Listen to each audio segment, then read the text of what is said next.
Hey everyone, it's Mostly Casual Commander. I'm BK. You can join us on Discord or Patreon, links in the description. In today's game, J-Man pilots Gishath, Sun's avatar. He wants to ramp, reduce their costs, and do big dumb dino things. Matt teamed up with Baral and Kari Zev. He also plans to reduce the costs of his spells, and then cast big ones, therefore getting free stuff. Busterkins wanted to play his favorite deck, Sheoldred the Apocalypse. He's going to make his opponents draw cards and then punish them for doing so, like a lot. And last up, we have Kovacs playing Yargle and Multani. It's just a vanilla 18-6. That's it. He's not trying to one-shot his opponents at all. Before we begin the game, I wanted to take a moment to thank all of our new patrons this week. We are once again overwhelmed with the generosity of our community and thank Rainbow T, Scotty B, Lewis M, and Vok very much for your support on Patreon. It truly helps the channel grow and means a lot to us. Now, if you'd like to support the channel and get exclusive benefits in the process, please consider joining our Patreon for as little as $1 per month. Now let's get the game started. Please subscribe if you haven't already, and stick around for an appearance from my fat cat Meatball.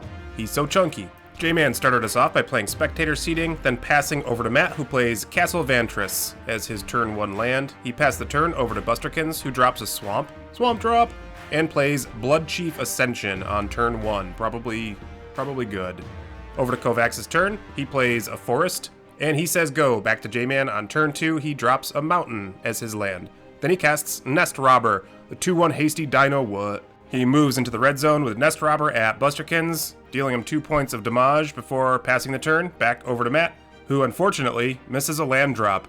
It does happen every once in a while. He had to discard before passing to Busterkins, who plays Mikakoru, Center of the Sea. That land can draw cards. Then he casts Jet Medallion as a follow-up play, reducing the cost of his black spells. He passes back over to Kovacs, who plays another Forest as his land, and then using both those bad boys, he casts Sylvan Scrying. This will have him go find any land card that he wants. In this case, it's an Urborg, Tomb of Yawgmoth, and that goes into his hand. Over to J-Man's turn, he draws and plays a Command Tower as his land. Then he decides that Busterkins is the best target to attack with his dino, deals some damage while Kovacs tries to decide who should cut his deck, and in our experience, it should not be J-Man. However many years I've been playing Magic with J-Man, he has not cut my deck. Oh yeah, I'm good. Sorry. Well, once.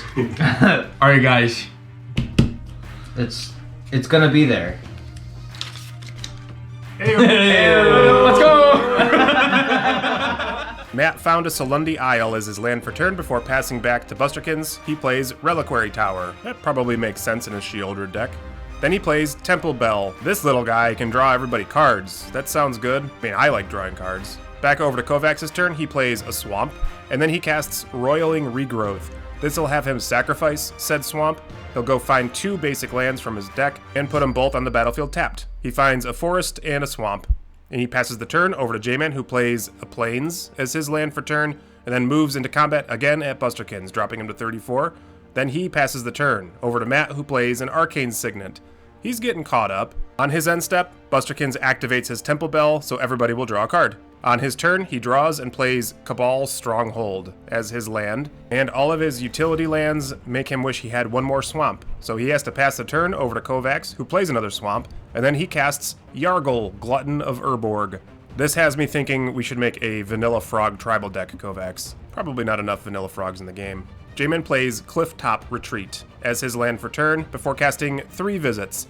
Still trying to get all of his lands out and ramp effects so that he can start casting his big fatties. So he grabs Jetmir's Garden from his library, placing it onto the battlefield tapped, and then he moves into combat again at Busterkins, picking on him, but probably correct in this case. He passes over to Matt, who plays Otawara, Soaring City, as his land, and with that he'll cast Frantic Search. This will have him draw 2 cards, discard 2 cards, and then untap those lands he just used. It's like kind of free in a way. And then he can cast Big Score. This will have him gain a couple more treasures, again getting him caught back up after missing that turn 2 land drop. It's pretty cool that his deck can recover quickly from those kinds of things. Then he uses those 2 treasures he just got to cast Talisman of Creativity. Then on his end step, Busterkins activates Temple Bell again, so everybody gets to draw a card. He draws for turn and finds that Swamp that he desperately needed. He casts his commander, Sheoldred the Apocalypse. So now whenever he draws, he'll gain some life. Whenever his opponents draw, they'll lose some life. And Kovacs does so on his turn before playing Urborg, Tomb of Yawgmoth as his land. Then he casts Mycaeus the Unhallowed. This is normally a really critical combo piece, but in Kovacs' deck, it's just for value, getting that reanimation effects. He moves into combat with Yargle at J-Man, and punches him in the face for 10 points of damage. Blood Chief Ascension triggers on Kovacs' end step. J-Man loses 2 life when he draws for turn, and then he casts Blasphemous Act, looking at the board and not liking what he sees. He maintains priority and casts Path to Exile on Mycaeus. That way Yargle doesn't come back, and his Blasphemous Act was cheaper at the time of casting. Mycaeus gets exiled, then before Blasphemous Act resolves, Busterkins activates his Temple Bell, gaining everybody a card and making them lose some life while he gains some life. Then the board wipe resolves, killing all the creatures out on the battlefield. Here we had a minor recording issue, but we recover, and then Matt plays Haughty Djinn. Its power is equal to instants and sorceries in Matt's bin. Jukabal. Get out of here. I don't even know if I have Jukabal in here. I'll cry. I will cry. You want to see me I cry? assume I do. Actually, I'm pretty sure I do. I think a Bajuka Bug would ruin some of Matt's plans. He then casts Baral Kari Zev. He'll aim at casting some really big spells to get some stuff for free, or get a Ragavan, which is fine too. On Busterkin's turn, he recasts his commander, Sheoldred, the Apocalypse. Then Busterkins passes the turn. Kovacs will draw, losing 2 life thanks to Sheoldred. Then he'll play Yavimaya, Cradle of Growth. Each land is a forest and swamp forest. Swamp forest. A Swarist? A Swarest. Or a Frump? Alright, moving right along, he plays Dutiful Attendant. So when it dies, he can return a thing from his graveyard to his hand. That's probably good. On his end step, Blood Chief Ascension triggers. J-Man draws, again losing life to Sheoldred. Then he casts Drover of the Mighty. This thing gets bigger when he's got a dino, and it's a dino dork. He passes, and again Blood Chief Ascension triggers, and now it's online. Matt draws for turn, losing 2 life, playing a command tower. Then he casts Primal Amulet, again reducing the cost of his instants and sorceries, making his stuff super cheap. He casts Chaos Warp, targeting Blood Chief Ascension right on time. Gets a first mate Ragavan token thanks to Baral Kari Zev, a counter on his Primal Amulet. Busterkins shuffles in his Blood Chief Ascension, J-Man threatens a cut, then he reveals Dark Ritual on the top so it does not go on the battlefield. In Matt's end step, Busterkins activates Temple Bell, everybody draws a card, loses some life, and he gains some life because of Sheoldred. On his turn, he draws, gains a couple more points of life, and then he casts Wound Reflection, an enchantment that will start making people lose even more life, as long as they lost life that turn. I don't think I want that out there. No, I already passed. Counterspell. No, I passed. I don't know what you're talking about. That's fine, bro. I speak from experience when I say, it is not fine, bro. Kovacs piles it on Busterkins by casting Death Sprout on Sheoldred on Busterkins' end step. This will kill Sheoldred, he'll send it to the bin, and Kovacs will find a land. He gets it right onto the battlefield. On his turn, he draws and plays a Soul Ring, right on time. Then he casts his commander, Yargle Multani.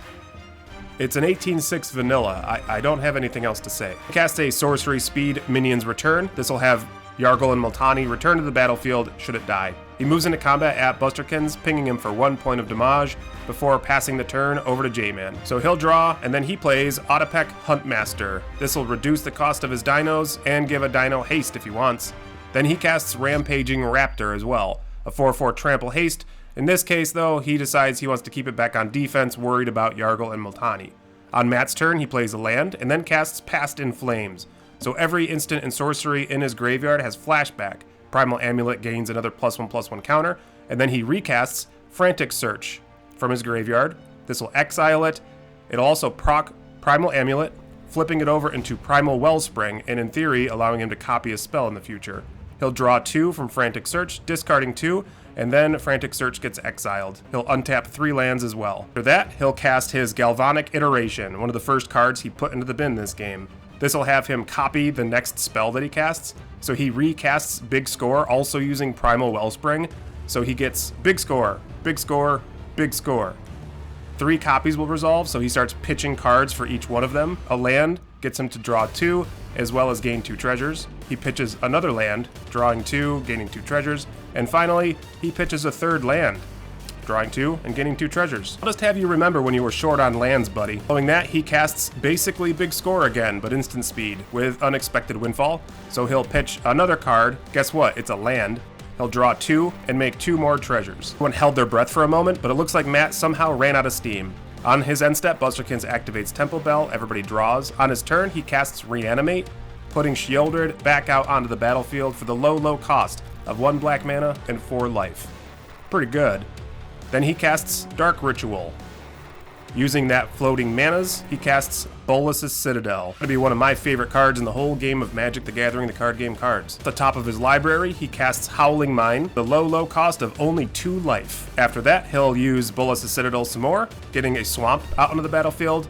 Then he'll peep the scene and play a Font of Mythos. So again, he'll just lose life equal to the mana value of the spells being cast off the top of his library. Then he does so again with a Witch of the Moors. This thing can have him return a creature from the graveyard to his battlefield and make other people sack stuff too. He looks at the next card, doesn't like it, and activates Temple Bell, which will draw it and trigger Sheoldred all the way around the table. This also allows him to start going deeper with Bolas' Citadel. He finds a Mind Stone, again takes 2 life, and then looks at the top card again. It's not something he wants, so he cracked Mind Stone to get it out of the way. Unfortunately, it's another land, so he can't play that. On his end step, Witch of the Moor will trigger. In response, Matt casts Rapid Hybridization on Sheoldred, and Busterkins has her go to the bin.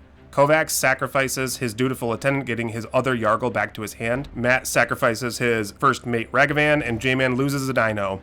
And then Busterkins gets Sheoldred back to his hand. On Kovacs' turn, he casts Dark Ritual, and uses some of that mana to cast Dying Wish, putting it on his big Yargle and Multani. Then, a terrifying, overwhelming Stampede hits the stack. This will have his Yargle and Multani become a giant Yargle and Multani. Matt desperately wished he could recast that counterspell from his graveyard, and Kovacs beat him up to death when he moved into combat. Then he casts Essence Harvest on his second main phase, so target player loses X life, where X equals 36, because that's Yargle and Multani's power. And as a follow-up, Kovacs casts Life's Legacy, making him sack his commander, and because of Dying Wish, he'll drain J-Man 36, killing him dead as well. I think you should draw your 36 cards. Oh, okay. That makes Kovacs the winner as he draws all sorts of cards. 34, 35, 36. What if he only had 35 cards in the hand Yeah, too? yeah. And then he just Oh blows up? my god. And then they all go to my hand. And move to discard, please. Well, he's dead. And congratulations, Kovacs. Job well done with your vanilla commander deck. As promised, here's Meatball. And again, thank you very much to all of our patrons.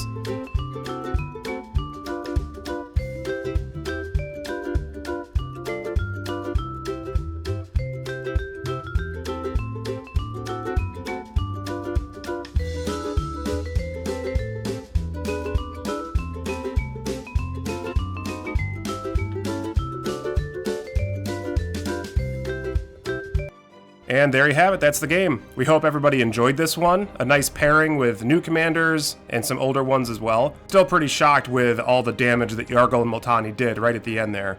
Please subscribe if you haven't already, and as always, thank you for watching.